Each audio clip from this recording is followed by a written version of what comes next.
Hey everybody, welcome to Storytime with Andy. I'm so glad you're reading with us today. We have a really precious book today. It's called Lily's Purple Plastic Purse. Say that 4 times fast. Lily's Purple Plastic Purse. And so it's all about Lily, who is a mouse, and she loves to go to school. She loves learning, she loves her teacher, she loves her classmates, she loves school. But one day she kind of has a bad day at school. And because she has a bad day, she does something unkind to her teacher, who she loves. But she just is kind of having a moment and she does something unkind, and then she has to apologize. And so it's a great book about how to say you're sorry to someone, and how to accept an apology, and about forgiveness. It's just a great book. And obviously it's about a plastic purple purse, so you don't want to miss that. We are going to draw at the end of our story, just like we always do. This is a picture of Lily looking very sad because she did something mean. So we are gonna draw that together. And today I wanna say a special hello to my friend Kylie in Leland, North Carolina. I hope you enjoy this book, okay? All right, you guys are ready to read and to draw? All right, let's do it. This is Lily's Purple Plastic Purse by Kevin Henkes. Lily loved school. She loved the pointy pencils, she loved the squeaky chalk, and she loved the way her boots went clickety-clickety-click down the long, shiny halls. Lily loved the privacy of her very own desk. She loved the fish sticks and chocolate milk every Friday in the lunchroom. And most of all, she loved her teacher, Mr. Slinger. Mr. Slinger was as sharp as a tack. He wore artistic shirts, he wore glasses on a chain around his neck, and he wore a different colored tie for each day of the week. "Wow," said Lily. That was just about all she could say. Wow.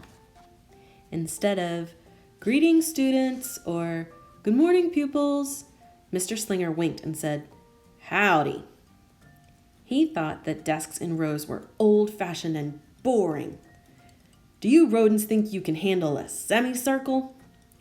And he always provided the most tasty snacks, things that were curly and crunchy and cheesy. "I want to be a teacher when I grow up," said Lily. "Me too," said her friends, Chester and Wilson and Victor. At home, Lily pretended to be Mr. Slinger. "I am the teacher," she told her baby brother Julius. "Listen up." Lily even wanted her own set of deluxe picture encyclopedias. "What's with Lily?" asked her mother. "I thought she wanted to be a surgeon or an ambulance driver or a diva," said her father. "It must be because of her new teacher, Mr. Slinger," said her mother. "Wow," said her father. That was just about all he could say. Wow. Whenever the students had free time, they were permitted to go to the light bulb lab in the back of the classroom. They expressed their ideas creatively through drawing and writing. Lily went often. She had lots of ideas. And she drew pictures of Mr. Slinger, and she wrote stories about him too. During sharing time, Lily showed her creations to the entire class. "Wow," said Mr. Slinger. That was just about all he could say. Wow. When Mr. Slinger had bus duty, Lily stood in line, even though she didn't ride the bus. Lily raised her hand more than anyone else in the class, even if she didn't know the answer. And she volunteered to stay after school to clap erasers. "I want to be a teacher when I grow up," said Lily. "Excellent choice," said Mr. Slinger. One Monday morning, Lily came to school especially happy. She had gone shopping with her Grammy over the weekend, and Lily had a new pair of movie star sunglasses, complete with glittery diamonds and a chain just like Mr. Slinger's. She had 3 shiny quarters, and best of all, she had a brand new purple plastic purse that played a jaunty tune when it was opened. Lily wanted to show everyone. "Not now," said Mr. Slinger. "Listen to our story." Lily had a hard time listening. Lily really wanted to show everyone. "Not now," said Mr. Slinger. "Let's be considerate of our classmates." But Lily had a hard time being considerate. Lily really wanted to show everyone. "Not now," said Mr. Slinger. "Wait until recess or sharing time." But Lily could not wait. The glasses were so glittery, the quarters were so shiny, and the purse played such nice music, not to mention how excellent it was for storing school supplies. "Look," Lily whispered fiercely. "Look, everyone, look what I've got." Everyone looked, including Mr. Slinger. He was not amused. "I'll just keep your things at my desk until the end of the day," said Mr. Slinger. "They'll be safe there, and then you can take them home." Lily's stomach lurched. She felt like crying. Her glasses were gone. Her quarters were gone. Her purple plastic purse was gone. Lily longed for her purse all morning. She was even too sad to eat the snack Mr. Slinger served before recess. That afternoon, Lily went to the light bulb lab, but she was still very sad. She thought and she thought and she thought, and then she became angry. She thought and she thought and she thought some more, and then she became furious. She thought and she thought and she thought a little bit longer, and then she drew a picture of Mr. Slinger. Big, fat, mean Mr. Stealing teacher with claws and bad breath. He's a thief and he's bad and he's wanted by the FBI. And the note says, "P.S. I do not want to be a teacher when I grow up." And right before the last bell rang, Lily sneaked the drawing into Mr. Slinger's book bag. When all the students were buttoned and zipped and snapped and tied and ready to go home, Mr. Slinger strolled over to Lily and gave her her purple plastic purse back. "It's a beautiful purse," said Mr. Slinger. "Your quarters are nice and jingly, and those glasses are absolutely fabulous. You may bring them back to school, as long as you don't disturb the rest of the class." "I don't want to be a teacher when I grow up," Lily said as she marched out of the classroom. On the way home, Lily opened her purse. Her glasses and quarters were inside, and so was a note from Mr. Slinger. It said, "Today was a difficult day. Tomorrow will be better." And there was also a small bag of tasty snacks at the bottom of the purse. Lily's stomach lurched. She felt like crying. She felt simply awful. Lily ran all the way home and told her mother and father everything. Instead of watching her favorite cartoons, Lily decided to sit in the uncooperative chair. "I'll stay here a million years for Mr. Slinger. Why does everything always have to happen to me? 1051, 1052, 1099. That night, Lily drew a picture of Mr. Slinger and wrote a story about him too.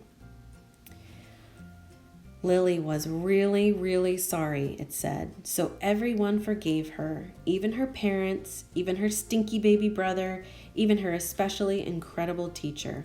And then the sun shined its smiley face down on everyone and everything, even the bugs and the worms. The end. Lily's mother wrote a note, and Lily's father baked some tasty snacks for Lily to take to school the next day.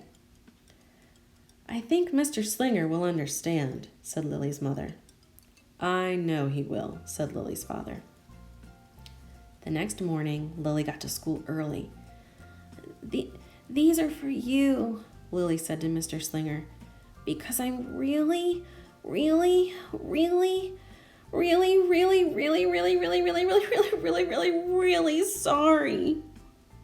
Mr. Slinger read the story, and he looked at the picture, and he read the note, and he sampled the snacks. "Wow," said Mr. Slinger. That was just about all he could say. Wow. "What do you think we should do with this?" asked Mr. Slinger.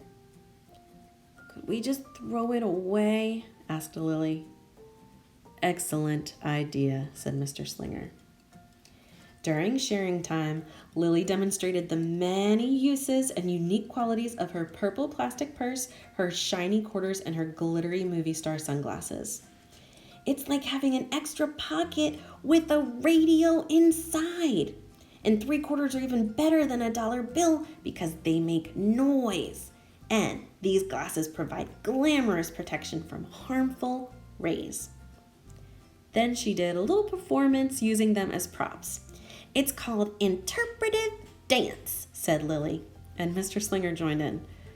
Wow, said the entire rest of the class. That was just about all they could say. Wow. Throughout the rest of the day, Lily's purse and quarters and sunglasses were tucked safely inside her desk.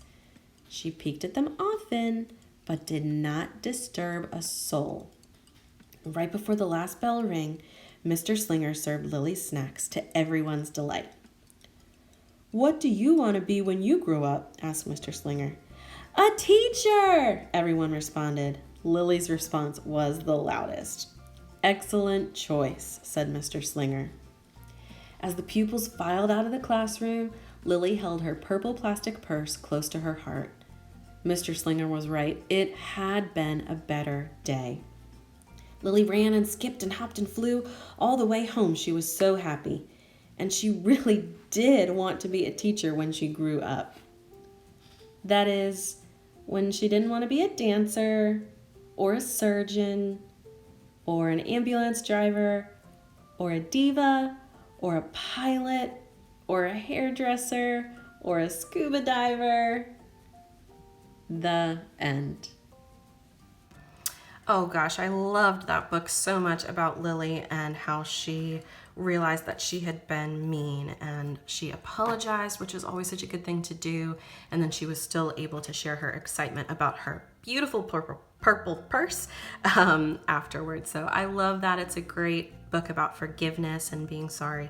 So we are going to draw today, and I'm going to draw this picture of Lily right here. I know it's kind of tiny, but I just chose this picture. I like that it shows her boots, and I like that it kind of shows that in her face she realized that she had been really mean to Mr. Slinger. So there is a zoom of what we're going to draw, and we will get started. Okay, so grab your paper, grab a crayon, pencil, marker, lipstick, whatever you like to draw with. I'm going to use a marker today, but if you want to draw a pencil or draw with a pencil, that's totally fine.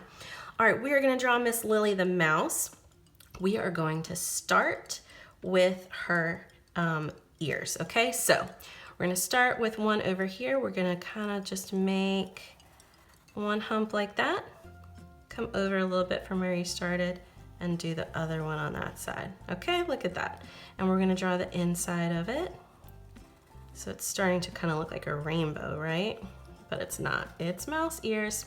So that's the inside of her ears. We're going to make them a little fuzzy so you can just kind of go like that. Okay? Easy. That way it shows that she has fur. And then you're just going to connect them right there. Look at that, mouse ears already. Okay, we're going to draw the rest of her face. So come on down from where this ear ended.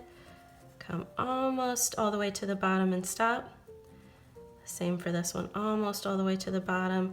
We're going to make a little bump for her nose right there, okay? Beautiful. Now you've got her head. We're going to draw her eyes. And in this picture, you draw a C and a dot, and then a backward C and a dot. And then we're going to draw her eyebrows, and she's looking kind of worried, so her eyebrows are turned like this, like two U's or swoops, okay? There is her face already. Look, you guys are doing such a great job.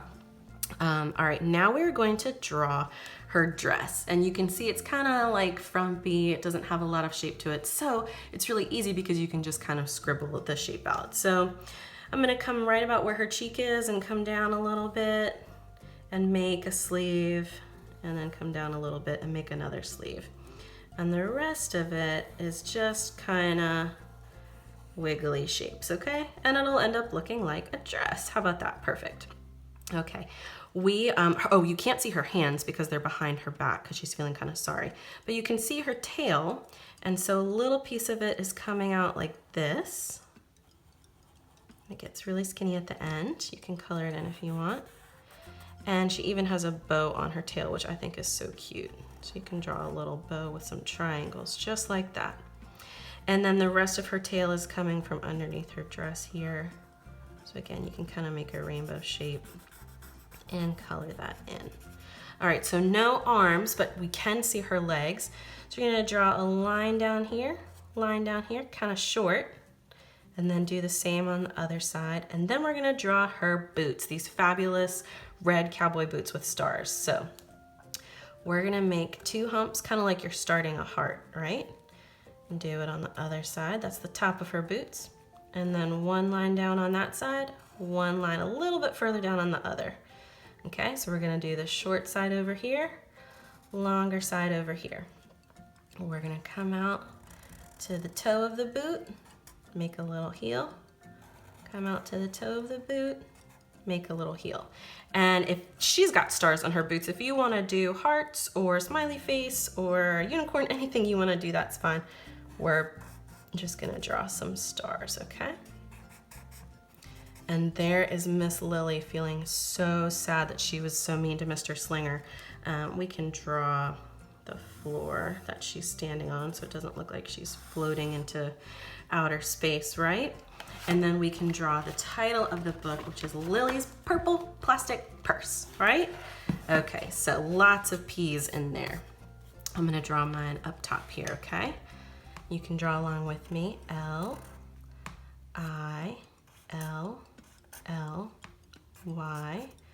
apostrophe S, because it's her purse.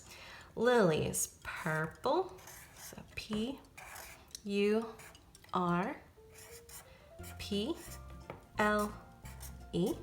Lily's purple, plastic, P-L-A-S-T-I-C,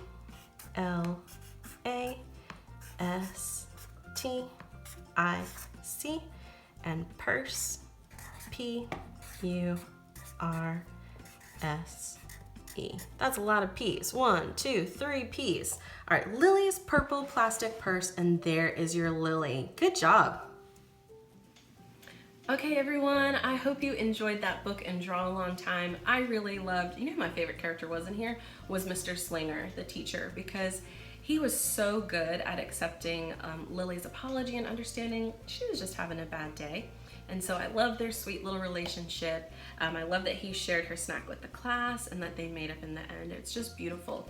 We all have bad days sometimes. We all say things that we don't mean, but it's the power of apologizing that sets it apart and turns that day around, right?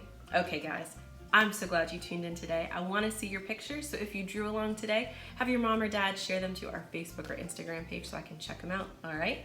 As always, stay well and keep reading.